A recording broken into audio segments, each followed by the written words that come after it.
La tiranía de la belleza y la salud es la propuesta para valorar que nos hace la psicóloga y doctora Patricia Marrufi. Patricia, muchísimas gracias por venir. Muchísimas gracias, Fátima, por tu invitación y por un tema tan importante, sobre todo como mujer, como madre y como terapeuta.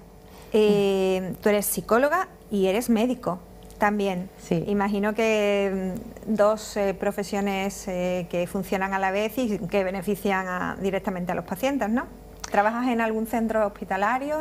Yo tengo mi propio centro. Ajá. Yo empecé a estudiar medicina, nutrición y dietética, y de ahí un poco la necesidad de que todos los problemas nutricionales tienen mucho de psicológico, y ya pues fui perfeccionando y he hecho un máster en trastorno alimentario. Muy bien, porque precisamente este asunto ahora en la época de verano parece que se agudiza. Los problemas, los trastornos que se ocasionan por este afán de perfección estética, en verano se notan un poquito más, ¿no? Claro, se agudizan cuando tenemos que ostentar o presentar nuestro cuerpo ante los demás, y claro, en verano está el cuerpo más desnudo, más expuesto. Entonces es verdad que la preocupación suele empezar a agudizarse sobre todo a partir de la primavera. En la operación bikini de la que siempre hablamos, sí, pero que ahora con los adelantos en los medios de comunicación, en las redes sociales, que imagino que se agudizan también. Claro, se agudizan la preparación a esa operación bikini, como esa tiranía del cuerpo de la que queríamos hablar. Pues realmente está en todo ese marketing también a nivel social sobre lo que son las terapias estéticas, sobre lo que es la moda, todo lo que son los prototipos a que tenemos que asemejarnos o ir pareciéndonos las mujeres, sobre todo las mujeres. Eso te iba a preguntar, ¿se dan más en el sexo femenino estos problemas que ocasiona el querer ser la más guapa, la más perfecta, el tener el mejor cuerpo, no tanto en los hombres? Cada vez hay más hombres que están muy preocupados, porque también cada vez más la industria del marketing se dirige también a ellos. Es verdad que si hablamos ya de trastorno a nivel de psicopatología, sí, o de trastorno alimentario, abrumadoramente las mujeres son las que padecen más los trastornos, porque son un 85%. Las mujeres que se diagnostican en trastorno alimentario. ¿De qué forma está influyendo en el bienestar psicológico de las personas este afán? Influye en muchas áreas, porque realmente lo que estamos muchas veces recibiendo son mensajes contradictorios desde la sociedad. Por un lado, se apuesta por la valía, la diversificación de la mujer, de la dignidad de la mujer, su diferenciación, pero realmente luego creamos prototipos a nivel de fotografía, de Photoshop, de imagen del cuerpo, que son como una fotografía que se tiene muy igual, o sea, no se tiene en cuenta los diferentes tipos de mujeres que pueda haber o de hombres. Entonces ese choque obviamente lo sufren más las chicas muy jóvenes.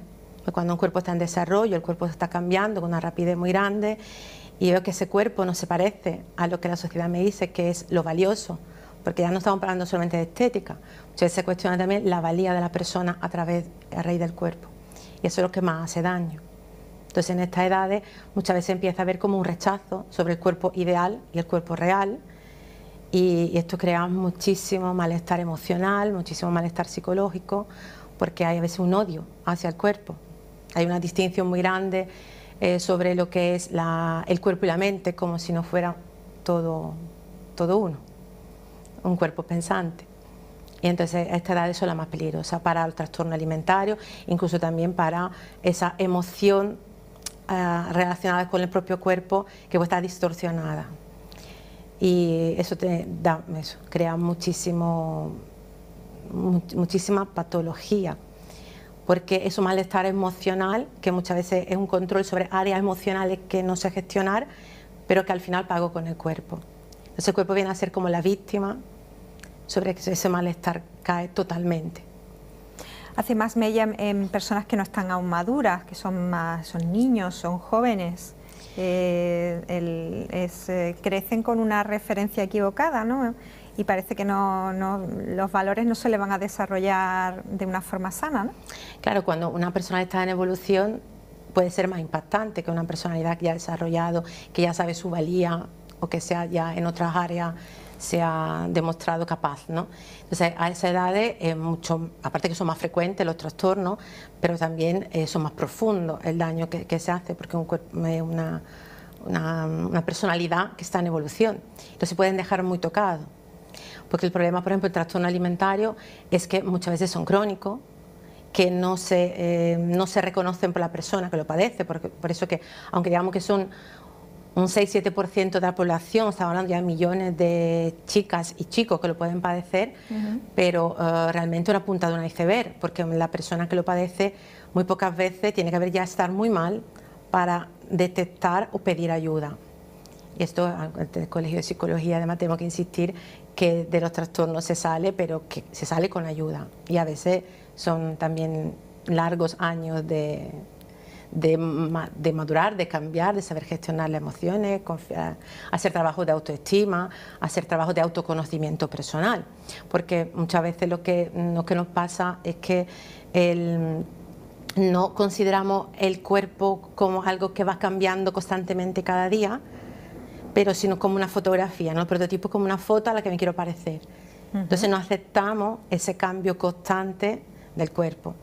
Y ahí también los problemas, que son los jóvenes, son los más perjudicados, pero también vemos más los trastornos ya en personas chicas o en hombres mayores. El no aceptar ese cambio, pues también muchas veces pues conlleva no aceptar el paso del tiempo, las arrugas. Entonces, y a ese prototipo también en que parece que una mujer es valiosa hasta que es joven, ¿no? Eso también es algo social. El marketing tiene que crear necesidades emocionales para que seamos buenos consumidores. Y entonces se crea esa necesidad, esa exigencia sobre uno mismo y sobre las circunstancias en las que vive, que hacen que la persona no sea satisfecha. Si no estamos satisfechos, tenemos una pulsión emocional y las emociones son las que nos mueven en la vida. Muchas veces no es el pensamiento, la racionalidad, es la pulsión emocional. Esa es la que nos hace ir, movernos. Al final tiene que cambiar las sociedades de la raíz, ¿no?, para que esto no pase, aparte del trabajo de los profesionales con las personas afectadas, ¿no?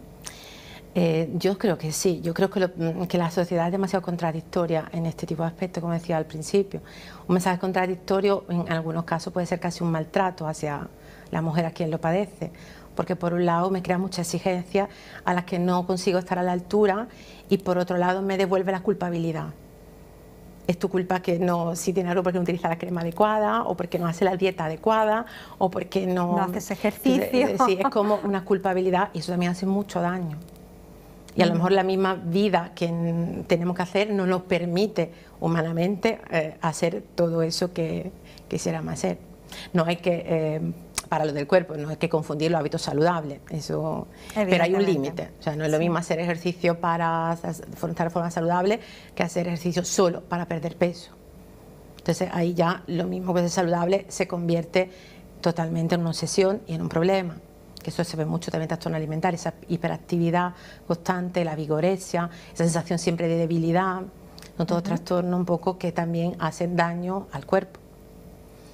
Los trastornos alimentarios son el objetivo de distintas campañas que ha estado poniendo en marcha el Colegio de Psicólogos de Cádiz, algo que se hace de forma periódica, ¿no? Sí, yo soy la responsable del grupo de Psicología de la Nutrición y de Trastornos Alimentarios del colegio. Hemos trabajado mucho en estos temas, hemos incluso con el grupo realizado un cuestionario para detección de riesgo de trastorno alimentario, muy cortito, de 11 preguntas, que hemos registrado e intentamos validar, porque nos preocupa mucho. Nos preocupa mucho porque muchas veces llegan a consulta tarde, que si detectamos un riesgo o en fases iniciales son patologías que se pueden corregir. Como he dicho, la mayoría son todavía chicos o chicas que están en evolución, entonces se puede corregir. Y queremos sensibilizar a muchos otros profesionales, porque muchas veces el primer profesional, lo mejor que ve una chica con trastorno con la anorexia es un ginecólogo que tiene amenorrea. Entonces, son muchas otras profesiones también sanitarias que tienen un poco que estar alerta.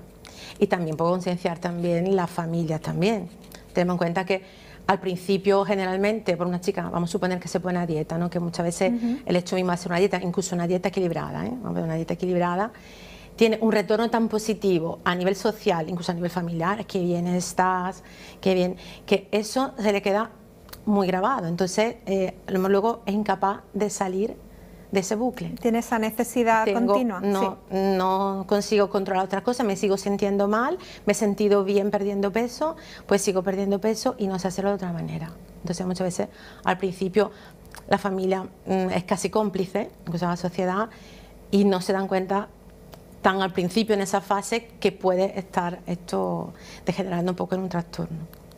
Hablas de trastornos que pueden cronificarse, pero bueno, que la mayoría se puede solucionar con la ayuda profesional adecuada, ¿no? Exactamente, sobre todo en fases iniciales, sin duda. Pero es verdad que lo más frecuente, como hablamos de la anorexia o de la bulimia, aunque la mayoría que nos llegan a la consulta últimamente son trastornos mixtos, tienen fase de anorexia, fase de bulimia, trastorno por atracones, que también es muy presente. Hay trastornos que se cronifican y ya van a claro, estar acompañando la vida de esa persona, pero en su mayoría tienen arreglo.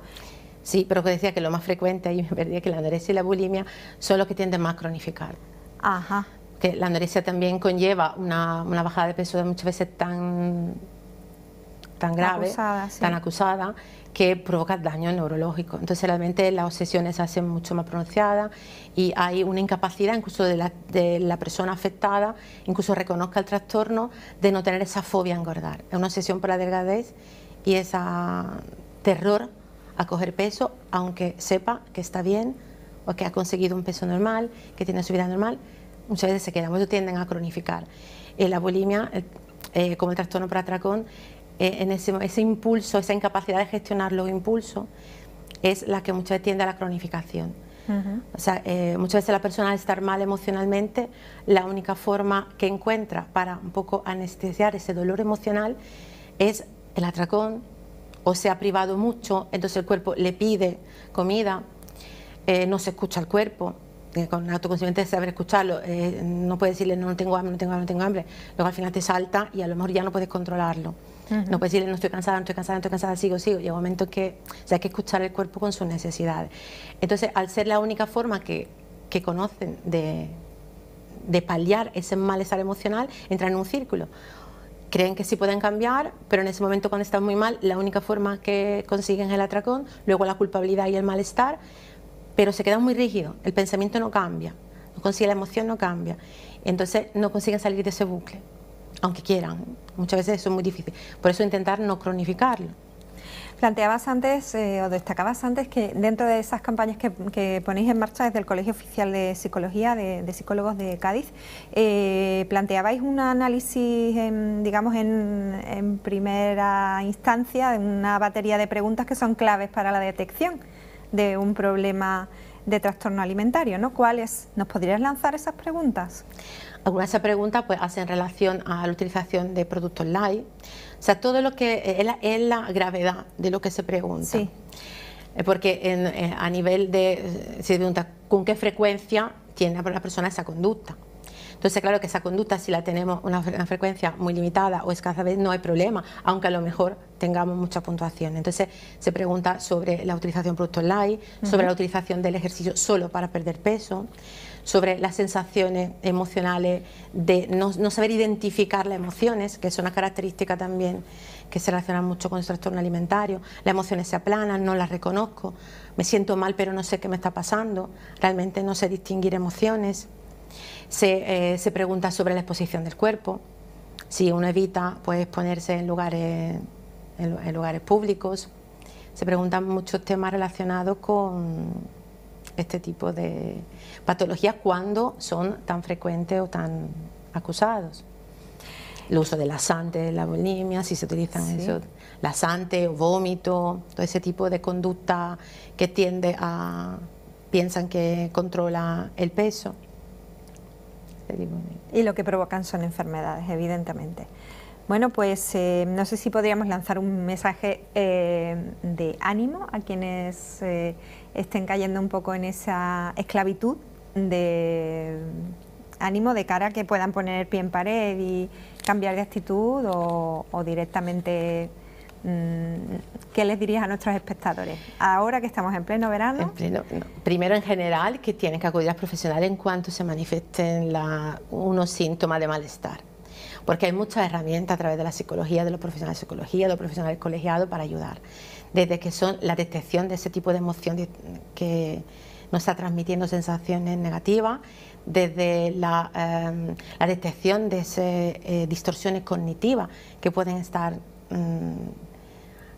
distorsionando cómo me tengo que mover en el mundo, técnicas de relajación, técnicas de autoconocimiento, de favorecer la autoestima, habilidades sociales, que son todas herramientas que utilizan los psicólogos y que todas y cada una de ellas realmente se tienen que utilizar en este tipo de trastornos, porque el tipo de trastorno afecta a la relación de la persona consigo misma, con su entorno laboral, su entorno social, con sus amistades, a sus emociones. Todos esos pilares de la autoestima los trastoca a todos. Entonces, que no se sale tan fácilmente sin ayuda profesional cuando hay ya un trastorno. Entonces, eso lanzarlo.